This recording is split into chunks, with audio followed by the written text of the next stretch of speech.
Olho no lance. Hoje o assunto é nutrição e beach tênis. E galera, nada mais, nada menos, eu trouxe o atleta, amigo, parceiro, paciente, o Vitão, Victor Cianga. Vitão, cumprimenta a galera aí. É isso aí, galera. Vamos falar hoje bastante sobre beach tênis e nutrição.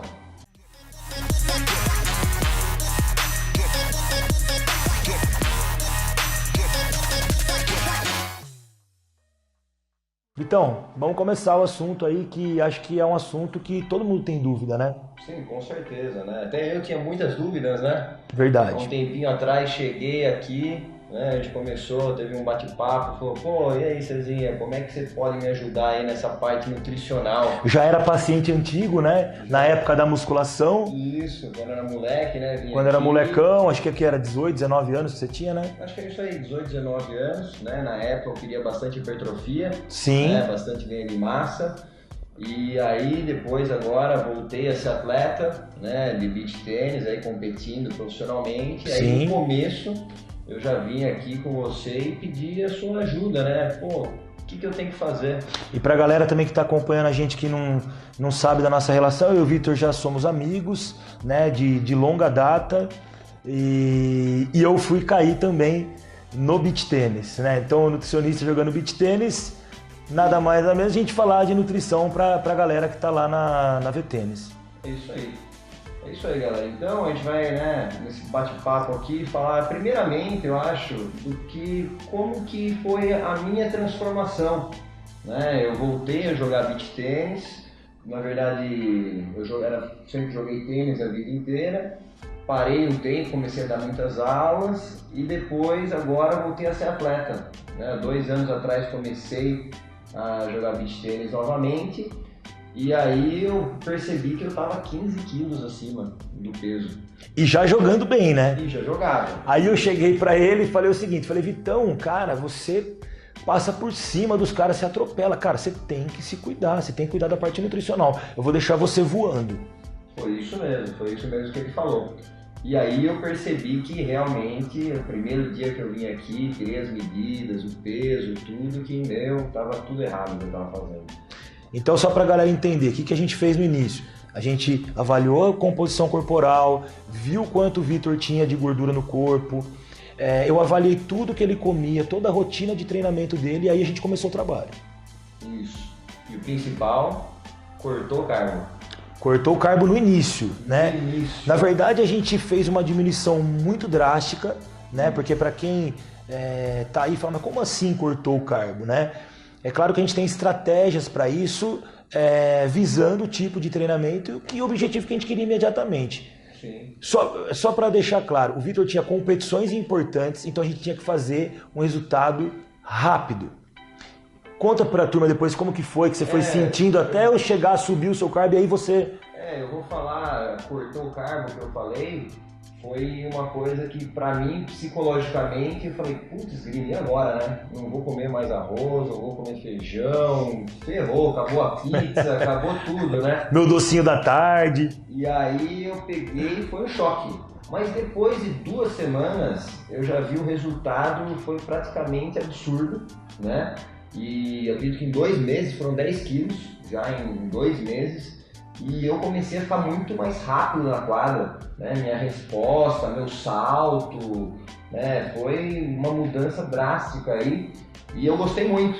E é óbvio, depois aí chegou você entrou, fiz um retorno com o César aqui.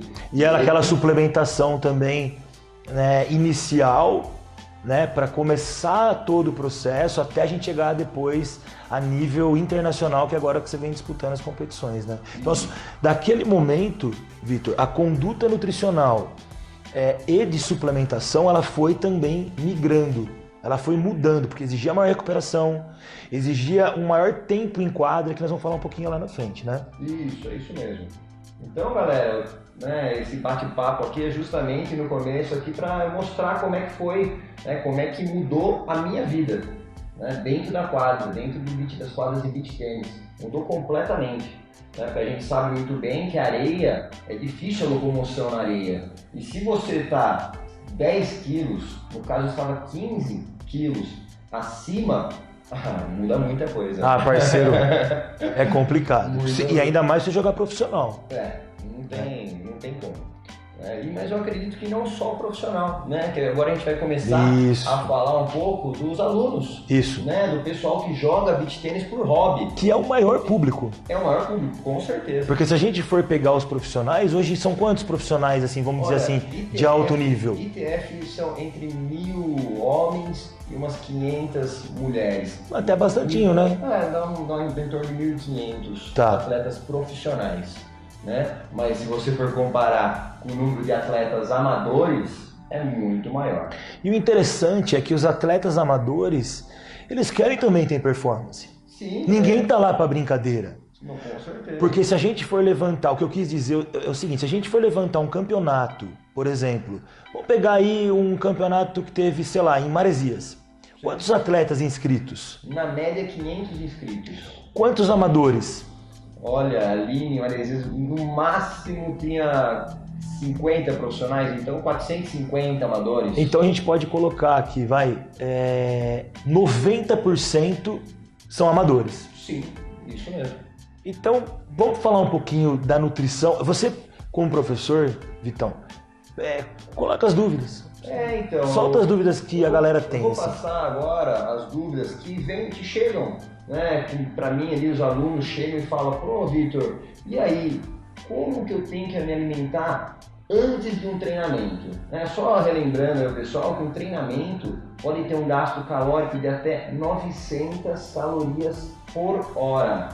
Explica pra galera também que não é do beach tênis, mas às vezes tem vontade de começar. Por exemplo, às vezes o cara entra na quadra para treinar, sei lá, 6 horas da tarde, que horas esse cara sai? Quantas calorias você estima que esse cara gaste? Depois eu dou uma... Normalmente, na aula de 1 hora, ele vai gastar entre 600 e 900 calorias. Porém, ele gosta de ficar jogando um pouquinho a mais no clubinho ali. Então, normalmente ele chega às 6 da tarde, vai embora umas 9, 9h30 da noite, né? Se a gente somar o tanto de calorias que ele gasta aí nesse período, é muito grande. E muitas vezes o que eu percebo é que os amadores não sabem como é que tem que ser a alimentação deles. Sim. E é por isso que eu peço a sua ajuda. Ninguém melhor do que você para falar. Claro, e lógico, a gente já tem visto muita gente do beach tênis aqui no consultório. Sim, muita gente. Tem muita gente procurando, porque é uma prática que vem crescendo, vai crescer mais. Em relação à nutrição, Vitor, a gente não pode falar de um aspecto, o que comer pré-treino, o que comer durante o treino, o que comer pós-treino só. Teoricamente a gente teria que pegar esse cara e fazer o mesmo trabalho, se fosse, vamos dizer assim, o mundo ideal. Sim. Como o mundo ideal às vezes é limitado para algumas pessoas, então a gente tem que pegar e dar algumas dicas. Então vamos imaginar por exemplo, que eu teoricamente sou um atleta amador. Sim, com certeza. Sou um atleta amador, disputo campeonatos, porém eu já tenho uma noção muito forte de nutrição, porque eu sou comandante disso daqui. Agora vamos pegar as pessoas que estão começando agora. Então, o cara chega às 6 horas da tarde, o cara almoçou meio-dia e foi treinar às 6 e não comeu nada. É isso que acontece. Então esse cara teria que ter um bom almoço, certo? Com carboidratos, com fibras, proteínas, porque as proteínas também participam do processo de recuperação muscular. Esse cara teria que ter comido às 3 horas da tarde alguma coisa. Esse cara teria que ter comido mais ou menos em torno de 2 horas antes do treino, das 6 horas, então ele tem que ter comido umas 4, 4h30 no máximo. Se esse cara está buscando performance, talvez ele teria que fazer uma suplementação pré-treino. Se ele treinar em alta performance, talvez ele teria que ter levado alguma coisa para tomar durante o treino. Aí todo mundo fala, mas o que, César? Põe aí na tela o que esse cara teria que tomar. E também sair do treino e imediatamente fazer uma recuperação pós-treino. Por quê? Porque normalmente a pessoa que está buscando performance, ela não treina só hoje. Ela vai treinar amanhã também. E esse cara, ele chega e ele vai só jantar. E adivinha o que ele vai comer à noite? Ele vai estourar a casa dele. Ele vai explodir o armário. Era o que acontecia. Ou ele vai nem passar em casa. Onde ele vai passar? Já vai pegar um hambúrguer. Ele vai pegar um hambúrguer. Ele vai pegar um hambúrguer, uma coca e uma batata e vai comendo no carro.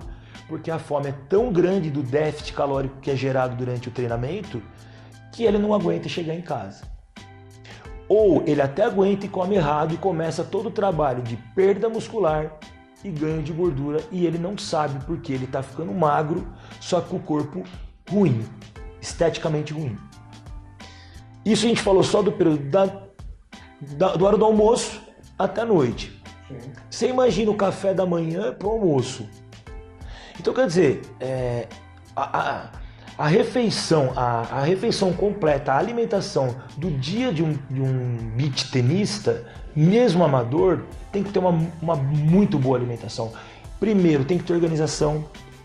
Segundo, tem que ter muita disciplina. Porque fala, Vitor, como que você faz para preparar todas as refeições que você leva no dia para a escola? Essa palavra eu acho que é essencial. Disciplina, galera. Tem que ter muita disciplina.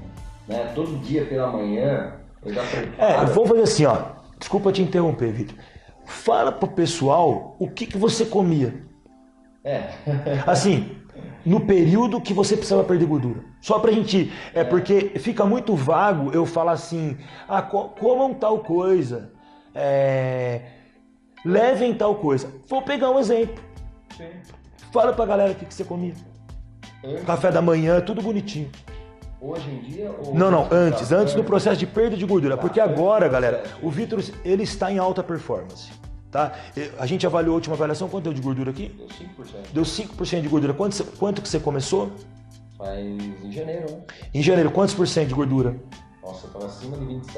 Acima de 27% de gordura. Então a mudança foi absurda. Fala pra galera o que você comeu pra a etapa de perder gordura. Tá, então, antes de eu vir aqui, eu fazia basicamente 3 alimentações diárias, né? Um café da manhã, um almoço e uma janta. E o que eu percebia realmente era isso que você falou, né? Quando você faz um pós-treino, você está muito fraco, né? Porque normalmente eu treinava próximo da meio-dia. Meu café da manhã era às 8 da manhã, né? Chegava, como não tinha suplementação nenhuma, dava 1h30 de treino, já estava esgotado. Daí eu vou falando por quê? Por quê? Porque era pra gente atingir o estoque de gordura. Por isso que a gente não colocava um excesso de energia, deixava torrar o estoque dele. Aí almoçava, muito, né? Tava morrendo de fome. Mas muito o quê? Muito feijão. Não, antes. Antes? Antes, na fase de perder gordura. Que não tinha carboidrato antes. Era muita salada. Quando não tinha. Isso, na fase da perda de gordura. Na fase da perda de gordura, galera, aí era salada. Até não aguentar mais. Até não aguentar, é isso mesmo. Salada. Proteína, tudo pesadinho. Proteína era ou frango, ou carne, ou peixe. Porque a gente tinha que elevar um pouco o percentual de gordura da alimentação, porque não tinha carboidrato, então tinha que trazer a fonte energética através de gordura para ter insulina baixa e conseguir pegar a gordura do estoque. E um pouquinho de vegetais. E o que você levava para comer à tarde? Aí eu fazia... Que eu via você comendo todo dia com a sua tigelinha. Ovo, né? Bastante ovo cozido, castanha do Pará, também um lanche, um peito de peru, queijo com Isso, tarde. que esse aí, você vai falando, você vai cortando. Sim. Esse lanche era uma das únicas fontes de carboidrato que eu deixei estratégica para ele não estourar a fome à noite. Sim. E não acontecia isso? Acontecia isso mesmo, que esse era um grande problema que eu tinha antes de começar. Que eu trabalhava daí até umas 9h30, 10 horas da noite. E aí trabalhando não tinha fome. Trabalhava, não tinha fome, chegava em casa, jantava que nem um boi. Foi que a gente falou do esquema dos caras pegar lanche. Sim, foi o mesmo esquema. Um exemplo, né? Enfim. Era o que acontecia comigo. Né? Então é até bacana passar isso daí para vocês, que o que o César disse ali é perfeito, é o que acontece mesmo. Né? Um almoço, um café da manhã, um almoço e janta. Né? E comendo que nem um boi de noite, para depois ir dormir e não queimar mais nada de gordura. Beleza, aí então resumindo, o Vitor fez esse cardápio durante um tempão e voltou aqui no consultório e eu medi e ele perdeu gordura absurdamente.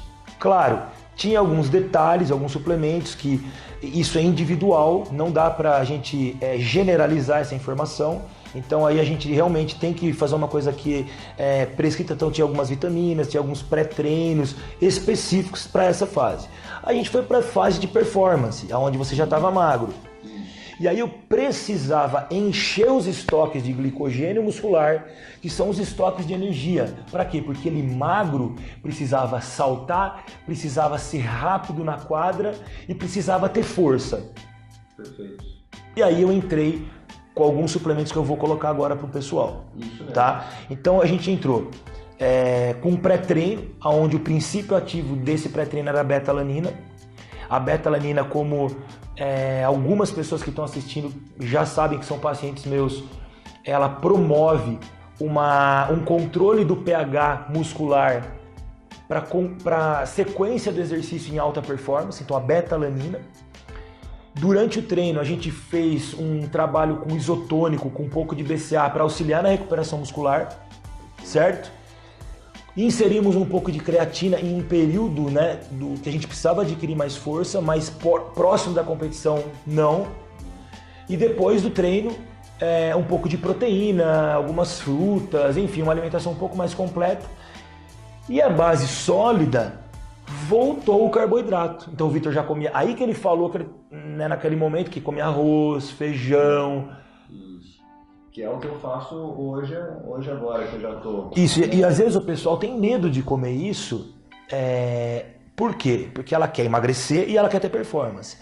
E aí ela não consegue ajustar as informações, porque você passa informação, eu passo informação, às vezes ali pro pessoal, mas juntar todas as informações e colocar dentro de um planejamento, isso que é o mais difícil. Eu acho que aí que vem o trabalho do profissional na área de nutrição.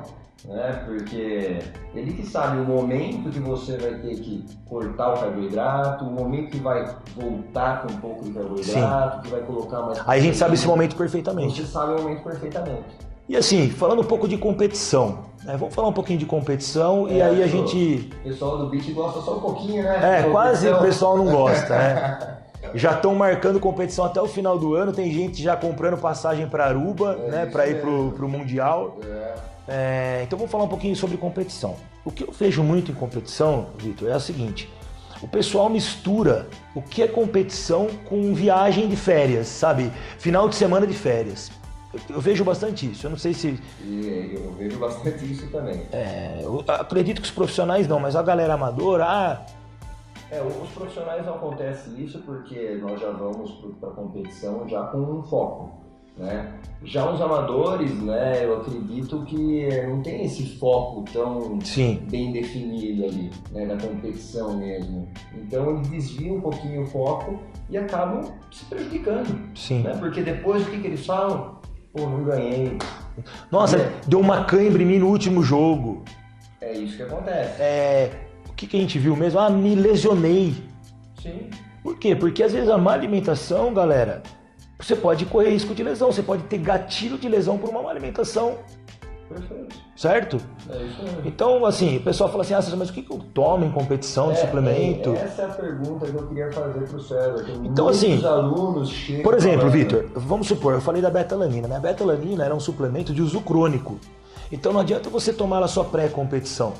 Você tem que vir usando ela já, para daí sim, na competição, poder se beneficiar dos efeitos que esse suplemento pode te trazer, que é fazer um controle da sua fadiga em todos os jogos.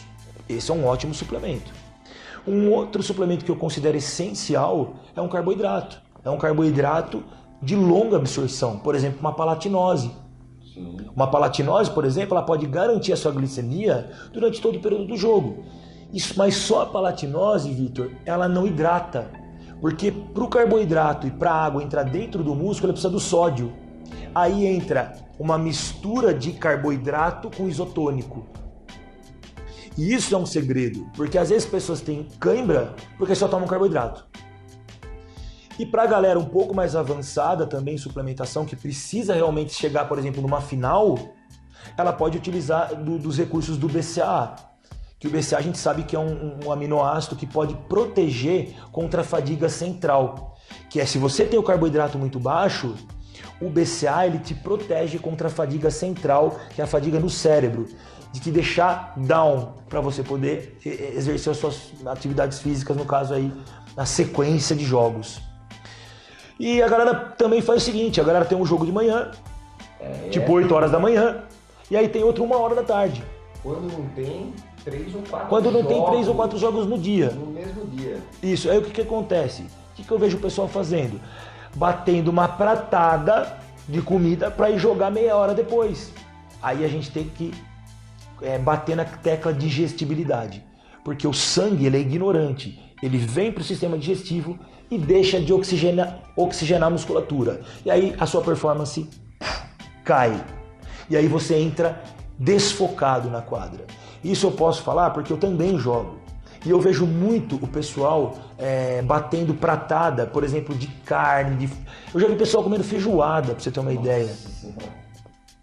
Então assim, mas o que eu como, César? Você tem que comer um carboidrato leve, um prato de macarrão, um suco de fruta, uma salada de fruta. De repente, se tem um jogo próximo, um açaí é uma ótima opção, né? Se hidratando com isotônico, né? Colocando BCA no meio dessas refeições. Então acho que é mais ou menos por aí. E se você tem por exemplo, uma competição que se estende até o final da tarde ou até a noite, começando de manhã, você pode colocar o whey protein, por exemplo, logo após as atividades físicas, de repente junto com glutamina. Sim, que é o que eu faço. Que é o que você faz. Isso daí... Aí eu acho que esse assunto da nutrição, é claro que ele pode se estender um pouquinho mais, que existem muitos suplementos. De repente eu tenho uma pessoa que tem hipertensão e que não pode tomar um pré-treino, que tem cafeína. Sim. Então ele é muito específico eu analisar isso com uma boa anamnese, com uma boa conversa, para poder mostrar o quanto é individualizado esse trabalho. Sim, perfeito. Como foi feito comigo o trabalho, né? Como foi feito com você. Então assim, pra galera amadora é mais ou menos isso daí, tá? Às vezes a gente pode até levar uma marmitinha de macarrão entre os jogos, por que não? Se organizar para isso. Coisa que aí nós vamos entrar no quesito agora atletas profissionais. Sim. Aí a pegada já é outra. Então assim, hoje eu tenho o prazer de atender alguns beach tenistas profissionais, como o Vitor, né?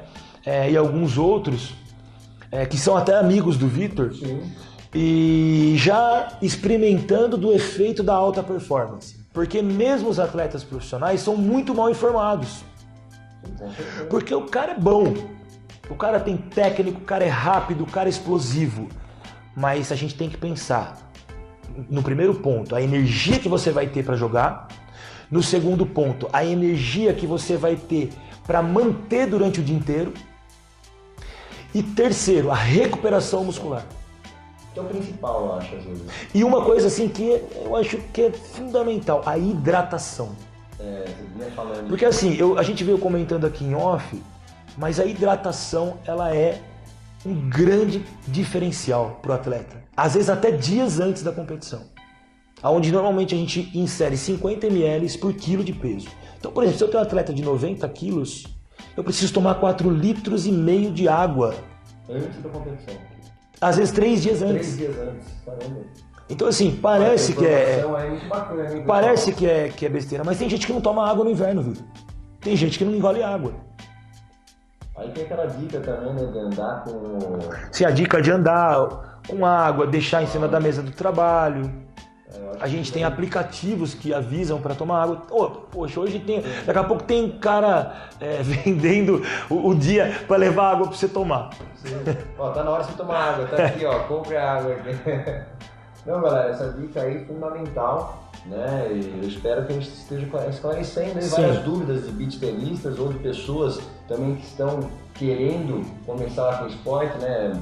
Lembrando que o beach tênis hoje é o esporte que mais cresce no mundo em número de praticantes. Realmente é uma febre mundial. Sim. Que está acontecendo, um esporte muito gostoso e que tem tudo a ver com o Brasil, né?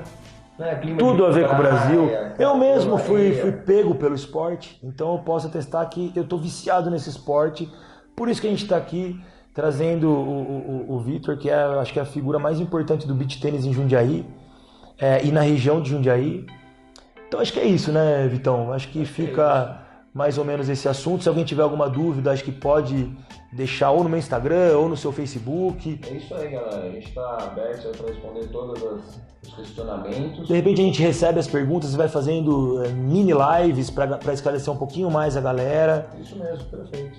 Mas eu acho que o assunto principal é esse mesmo. Né? É esse mesmo, ter a organização, a disciplina. Eu acho que a primeira coisa é procurar um profissional, não tem outro caminho. Entendeu? Porque a pessoa pode até comprar os suplementos que eu falei, mas ela não vai saber tomar, ela não vai saber aplicar, em que momento, quanto antes, quanto depois, em que quantidade.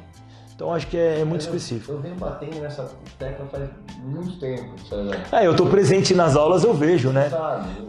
Fala só também pra gente finalizar, Vitor, os pontos que você acha mais importante para um beach tenista evoluir, igual você fala nas aulas. Então, que nem eu falo, né? Eu venho falando bastante sobre isso, são os pilares, né? Os pilares do beach tênis. Os pilares do beach tênis, que a gente tem que atingir os pilares para ter uma melhor performance.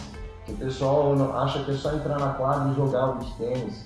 Né? E jogar o beach tênis é só um pilar, que é o pilar técnico e tático. Aí tem o próximo pilar, que é o pilar nutricional, que a gente está falando aqui. Importantíssimo, talvez na linha da pirâmide, sei lá, seria um de base, né? Eu tô falando, as bases, são né? as bases. São as bases da pirâmide, tá? Então, técnico tático, nutricional, físico, preparo físico. Nossa. O pessoal não cuida dessa parte. E o preparo mental. Né? Que quanto mais alto o nível que você está jogando, mais vai exigir. Isso é muito verdade, porque eu experimento de todos esses pilares, todos os campeonatos que eu tô indo. É isso aí. Então, galera, é isso aí que a gente... Vitão, então agradeço a sua presença aí no liberar uma aula sua para estar aqui. Imagina. Beleza, galera? Então fica aí as informações de nutrição e beach tênis e fiquem ligados no canal que a gente tá por aí. Isso aí, valeu. Valeu.